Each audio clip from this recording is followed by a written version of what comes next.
Classes में आप सभी का बहुत बहुत स्वागत है। देखिए, मैं आप लोगों को हिंदी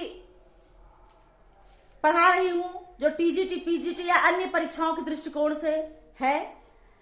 चूंकि मैंने गत परीक्षाओं में देखा कंपटीशन बहुत हाई हो चुका है और कंपटीशन बच्चे ज्यादा हैं, तैयारियां लोगों की बहुत ज्यादा है, तो ऐसी स्थिति में हमको भी उसी तैयारी के अनुसार चलना होगा, कंपटीशन को दृष्टिकोण रखते हुए। तो आज हम लोग आपको रौद्र रस पढ़ाएंगे। मैं आपको रौद्र रस पढ़ाने वाली हूं और आप लोग बड़े ही ध्यान से इसे पढ़िए और देखिए रौद्र रस क्या है। रौद्र रस का स्थायी भाव क्रोध है, गुण जो है ओज है, रीति जो है गौड़ीय है और वृत्ति क्या है, परूसा है। क्या है? परूसा वृत्ति है, रीति गौड़ीय है, गुण ओज है और अस्थाई भाव क्रोध है। रौद्र रस का रौद्र रस क्या है? शत्रु और विरोधी की अनुचित चेष्टाओं अथवा उनके द्वारा किए गए अनुचित कार्यों से उत्पन्न क्रोध ही रौद्र रस कहलाता है। क्या कहलाता है? रौद्र रस। तो इस प्रकार से जहां पर हम किसी विरोधी व्यक्तियों के द्वारा बोले गए गलत बातों से हमें अगर गुस्सा आ जाता है या उनके द्वारा किया गया बुरा कार्य, गलत कार्यों के द्वारा हमारे अंदर जो क्रोध उत्पन्न होता है वो रौद्र रस कहलाता है। क्या कहलाता है? रौद्र रस। और यह क्रोध हमें किसी की अनुचित बातों से, अनुचित कार्यों से हमारे अंदर उत्पन्न होता है। उदाहरण देखिए, यहाँ कुम्हड़ बतिया को नाही जे तर्जनी देखी मर जाही। यहाँ कुम्हड़ बतिया को नाही जे तर्जनी देखी मर जाही। यहाँ पर लक्ष्मण जी जब परशुराम जी तड़कते भड़कते हैं शिव धनुष टूटने के बाद, वहां का वर्णन है। वहां पर वो उनसे कहते हैं यहाँ कुम्हड़े की बतिया कोई नहीं है कि तर्जनी उंगली देखने पर वो भस्म हो जाए, जल जाए। तो इस प्रकार से यहाँ लक्ष्मण जी अपने क्रोध को दर्शाते हुए उनसे बात करते हैं। तो यहाँ पर भी रौद्र रस होता है। अगला है, जो तुम्हार अनुशासन पाऊं कंदुक इव ब्रह्मांड उठाऊं काचे घट इव डारो फोरी संको मेर कुलक जिम तोरी।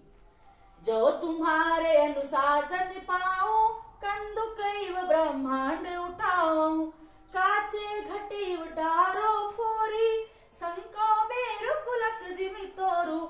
यहाँ पर भी अनुशासन, वहां पर आज्ञा की बात कर रहे हैं लक्ष्मण जी और वो कह रहे हैं कि अगर आपका मुझे जो है आज्ञा मिल जाए तो मैं इस ब्रह्मांड को कंदुक गेंद की तरह उठा करके फेंक दूं और कच्चे घड़े की तरह इसे फोड़ डालूं, इसमें किसी प्रकार की कोई शंका नहीं है। तो ये भी कौन सा रस दर्शाता है?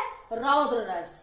अगला रस है, माखे लखन कुटिल भई भौहे रद पट फरकत नयन रिसौहे कहि न सकत रघुवीर डर लगे बचन जनु बान नाय राम पद कमल जुग बोले गिरा प्रसाद। यहाँ पर जब जनक जी सीता स्वयंवर के बाद के समय जब धनुष कोई नहीं तोड़ पाता है, बड़े बड़े राजा, बड़े बड़े महाराजा जब वो लोग हताश निराश हो जाते हैं तो जनक को क्रोध आता है, उन्हें बड़ा कष्ट होता है। लग रहा है इस स्वयंवर में कोई वीर ऐसा पुरुष नहीं है जो इस शिव धनुष को तोड़े। तो वो तमाम प्रकार की बातें कहते हैं कि लग रहा है इस धरती वीरों से खाली हो गई है और कोई भी ऐसा महाराजा नहीं, कोई ऐसा वीर नहीं है जो इस शिव धनुष को तोड़ करके सीता का वरण करे। तो ऐसी स्थिति में उस समय फिर लखन को उस समय भी गुस्सा आ जाता था, शेषावतार थे तो गुस्सा आ जाता था और वे उनकी कुटिल भौहें जो है एकदम तिरछी हो गई और उनके जो है होंठ फड़कने लगे गुस्से के नाते और वो राम के डर के नाते कुछ कह नहीं सक रहे हैं।